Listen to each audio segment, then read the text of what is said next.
కేశవరావు జాదవ్ గారిని చూస్తూ మేము పెరిగిన వాళ్ళలో నేను ఒకడిని. గద్దరన్నతో నాకు చాలా అనుబంధం ఉంది. గద్దరన్న యొక్క ఇన్స్పిరేషన్ ఉంది. మా నాన్న సుద్దాల హనుమంతు తర్వాత నా మీద పోరాట గేయాలు రాయడానికి కానీ సామాజిక గీతాలు రాయడానికి కానీ నాకు గద్దరన్న యొక్క ప్రభావం, ఆయన యొక్క మాటల రహదారి, ఇవన్నీ నేను అనుభవించాను, అనుభూతించాను, రాయడంలో కూడా ప్రయత్నం చేశాను. కేశవరావు జాదవ్ గారి గురించి గడిచినట్టుగా అనిపిస్తుంది ఆయన గురించి తెలుసుకున్నప్పుడు. హర్ జోర్ జులింగ్ కి ఠక్కర్ మే సంఘర్ష్ హమారా నారా, ఆయన చెప్పే మాటలు నాకు అది బాగా నచ్చేటువంటి మాట. అది హర్ జోర్ జులింగ్ కి ఠక్కర్ మే సంఘర్ష్ హమారా నారా, ఇది మగ్దుం గారి సేయింగ్. దానికి ఆచరణాత్మకమైన రూపం కేశవరావు జాదవ్ గారు. ఆయన ఎంత సింపుల్ అంటే, మామూలుగా మేము ఎప్పుడైనా మీటింగ్కి పోదామంటే మీటింగ్ చాలామంది వస్తున్నారా, మరి మేము పాడినా మాట్లాడినా వినటోళ్ళు చప్పట్లు కొట్టేళ్ళు ఉన్నారా అని ఒకసారి ఫీల్ అనిపిస్తుంది లోపల. కేశవరావు జాదవ్ గారు మీటింగ్కి రమ్మంటే ముగ్గురున్నా సరే, శ్రోతలు ముగ్గురున్నా కూడా వెళ్ళి 3 లక్షల మంది ఉన్నప్పుడు ఎట్లా మాట్లాడతారో ఆ ముగ్గురుతో కూడా అలా మాట్లాడే మొట్టమొదటి చిట్ట చివరి వక్త ఎవరు ఉన్నారంటే కేశవరావు జాదవ్ గారు. ఆయన ఎవరినైనా తిట్టాడు, ఆయన విమర్శిస్తాడని ఇప్పుడే యాదగిరి అని చెప్పాడు. యాదగిరి నాకున్న సంబంధం కూడా ఈ సభలో నేను పాల్గొనడానికి అవకాశం దొరికింది. ఆయన నేను ధర్మవంత్ కాలేజీలో, తాను సీనియర్ నేను జూనియర్ని, ఇంటర్మీడియట్లో ఎంటీ ఖాన్ గారి యొక్క పరిచయం కూడా నాకు పాషం యాదగిరి గారి వల్లనే దొరికింది. యాదగిరి గారు అనేది సభావేదిక కానీ యాదగిరి అని అనుకునేటువంటి విషయం. ఆ రోజులలో నేను మరి చేసిన పాపం చెప్తే పోతుందని, ఆ రోజులలో నేను ఆ ఇంటర్మీడియట్ వయస్సులో నేను అమ్మాయిల మీద లేని ప్రేయసిని ఊహించుకొని, లేని ప్రేయసిని, ఇది మీరు అండర్లైన్ చేసుకోవాలి, లేని ప్రేయసిని ఊహించుకున్న ప్రేయసికి దూరమైనానని నాకు నేనే అనుకొని పాటలు రాసుకునే రోజులలో యాదగిరి విని, ఇది కాదు నువ్వు రాయాల్సింది అని వనిత కొరకు ఎత్తిన నా యొక్క ఘంటాన్ని జనత కొరకు మళ్లించినటువంటి మొట్టమొదటి స్నేహమూర్తి, నన్ను మార్గదర్శి. మిత్రులలో అసలు మిత్రుడంటేనే మార్గం చెప్పేవాడు. మిత్రుడు అంటే సూర్యుడు, దారి చూపించేవాడు. అలా నాకు దారి చూపించినటువంటి మిత్రుడి ప్రోత్సాహం కూడా ఇవాళ నేను చెప్పాను. నాకు అంతగా ఆయన మీద మాట్లాడే సాధికారికత నాకు లేదు, మీరు మాట్లాడుతుంటే వింటాను అని చెప్పడం జరిగింది. లేదు నువ్వైతే రా. ఆయన చెప్పినవి ఇంకొంచెం ఒకటి నాకు బాగా హృదయానికి బాగా నచ్చినటువంటి వాక్యం ఏంటంటే, అది ఏ నాయకుడు చెప్పగా వినలేదు. ఏంటంటే, సభావేదిక మీద ఒక్కరైనా ఒక స్త్రీమూర్తి లేకుంటే, ఔరత్ బేటీ ఒక్కరైనా ఒక అమ్మాయి లేకుంటే నేను ఆ వేదిక మీద ఉపన్యాసం చెయ్యనన్నటువంటి మొట్టమొదటి వ్యక్తి కూడా ఆయన. ఎంత గొప్ప ఆలోచన అది. అలాగే ఏదన్నా కమిటీ వేస్తే, ఒక కమిటీ వేసినవనుకో, ఎవ్వరూ ఆలోచించలా. నాకు తెలిసి విప్లవ మూల విరాట్టులు కూడా చెప్పలేదేమో, ఆ కమిటీలో ఒక నిరక్షరాస్యుడు ఉండాలి, చదువురాని వ్యక్తి కూడా ఆ కమిటీలో సభ్యుడిగా ఉండాలి. ఎట్లా వచ్చినాయి ఆయనకు ఆలోచన, ఎంత విజన్ అంటే, చదువురాని వ్యక్తి యొక్క ఆ ప్రాతినిధ్యం లేకుండా అది ఏం కమిటీ? అందులో ఒక దళితుడు ఉండాలి, ఒక ఎస్సీ ఉండాలి, ఒక ఎస్టీ ఉండాలి, ఒక ఒక ఒక అమ్మాయి ఉండాలి, ఒక మహిళ యొక్క ప్రాతినిధ్యం ఉండాలి. ఇలా ఆయన ఆలోచన విధానం, ఆయన మనకు సూచించినటువంటి దిక్సూచికలు చాలా గొప్పది. అయితే దూరం నుంచి చూడటమో, యాదగిరన్నతోటి పోయి ఆయనతో నుంచి ఆ సుద్దాల హనుమంత్ కొడుకు ఇతను అశోక్ తేజ అని చెప్తా ఉంటే తప్ప ఆయనతో నాకు పెద్దగా గొప్పగా వ్యక్తిగత అనుభూతులు కానీ, అనుబంధం కానీ, సావాసం కానీ లేదు. 30 ఏళ్ళుగా నేను సినిమా రంగంలోకి వెళ్ళిపోయాను.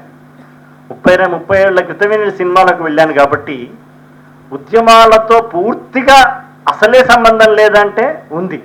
అది మా ఇన్నన్నకు కూడా తెలుసు.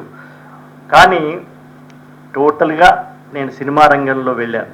అయితే సినిమా రంగంలోకి వెళ్ళినా ఒక సమస్యాత్మకమైనటువంటి పాటలు రాయాలన్నప్పుడు నేను జ్ఞాపకం చేసుకునేది ఇద్దరినే. ఒకరు మా నాన్న హనుమంతు అయితే రెండవరు గద్దరన్న. ఇక్కడ ఈ సన్నివేశంలో గద్దరన్న ఎలా రాస్తాడు, లేదా మా నాన్న బతుకుంటే ఎలా రాస్తాడు. సినిమాలో ఒక విప్లవాత్మకమైనటువంటి సన్నివేశం వస్తే శ్రీశ్రీ గారికి ఫోన్ వెళ్ళేది. శ్రీశ్రీ గారి మహాకవి, ఆ విషయంలో ఎలాంటి సందేహాలు లేవు. కానీ శ్రీశ్రీ గారి యొక్క కలం సంస్కృత పదభూయిష్టంగా ఉండేది. మూయించిన ఒక వీరుని కంఠం, 1000 గొంతుకల విప్లవ శంఖం, పతిత దళిత జనరణ హుంకారం, ప్రళయ ఘన ఘన భీషణ హుంకారం. ఇలా ఉంటుంది. అది వినగానే ఒక రక్తంలో ఒక విద్యుత్ ప్రవహిస్తుంది. కానీ ప్రళయ ఘన ఘన భీషణ భాంకృత నినదం ఇది సామాన్యుడికి అందడంలో చాలా కష్టం అవుతుంది. ఒసే రామలంబ సినిమా అప్పుడు దాసనారాయణరావు గారు పిలిచి నన్ను పాట రాయిస్తున్నప్పుడు నేను చెప్పాను, సార్ మా నాన్న ఇలాంటి సందర్భంలో ఇలా రాస్తాడు, గద్దరన్న ఇలా రాస్తాడు, ఆ కోవలో వెళితే మన సినిమా వస్తుంటే మరి ఆ సంస్కృత పదాలు ఉంటేనే కొంచెం విద్యుత్ ఉంటుంది కదా అని అన్నాడు. సామాన్య పదాలలో కూడా ఉంటుందండి అని చెప్పి నేను నాన్న రాసిన పాటని, గద్దరన్న రాసిన పాటని వినిపించిన తర్వాత ఆ ఫోర్స్ ఉంటుందండి, శ్రీశ్రీలో ఉన్న ఫోర్స్ ఉంటుంది, కానీ గద్దరన్న వర్స్ ఉంటుంది సార్ అని చెప్పారు. గద్దరన్న పదాల పోహడింపులో శ్రీశ్రీని మించినటువంటి ఒక విద్యుత్ ఉంటే బాగుంటుంది అన్నప్పుడే ఇలా గద్దరన్న యొక్క స్ఫూర్తితోటి నేను చచ్చిపోతున్నా రేపే డప్పై పుడత, నీ ప్రస్థానానికి నే విప్లవాల దరువవుతా, కాలుతున్న నరం నరం నీ పాటకు స్వరమైతే, కనిలే నా కను పాపలు చూపై నీతో ఉంటాయి, నా గొంతుక మోయిస్తే 1000 గొంతులై వస్తా, విప్లవమా వర్ధిల్లని వీధి వీధిని నదిస్తా, చెమ్మగిల్లకే రాములమ్మ సొమ్మసిల్లకే రాములమ్మ, రాములమ్మ ఓ రాములమ్మ ఓహో రాములమ్మ. ఇలా నేను రాయడానికి only one that person is గద్దరన్న. నేను సినిమా రంగంలోకి వెళ్ళడానికి ముందు నేను ఫస్ట్ అప్పటికే మా నాన్న చనిపోయినాడు. నేను గద్దరన్న దగ్గరికి వెళ్ళా, వెంకట్రావు అక్కడికి వెళ్ళాను. నేను వెళ్ళి అన్నను కలిసా. నన్ను గుర్తుపెట్టాడు. అన్న నేను సినిమా రంగానికి వెళ్తున్నానన్న, ఒకసారి మీకు చెప్దాం అనుకున్నా, మా నాన్న అయితే ఎట్లా లేడు కదంటే, ఆయన అన్న మొదటి మాట ఏదంటే, బ్రహ్మాండంగా వెళ్ళరా, జబర్దస్త్ పాటలు రాయి అని అన్నాడు.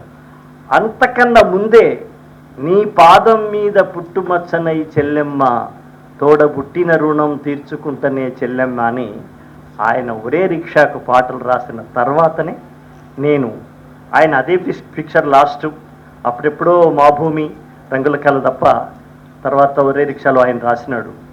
ఆ తర్వాత ఆ పరంపరను నేను సినిమాలో ఈ 30 ఏళ్ళుగా 1994లో నేను జాయిన్ అయ్యాను. ఇది 24, 30 సంవత్సరాలలో దాదాపు 3000 పాటలు, ఒక 2000 సినిమాలకు నేను పాటలు రాస్తూ ఆ సినిమా రంగంలో కొనసాగుతున్నాను.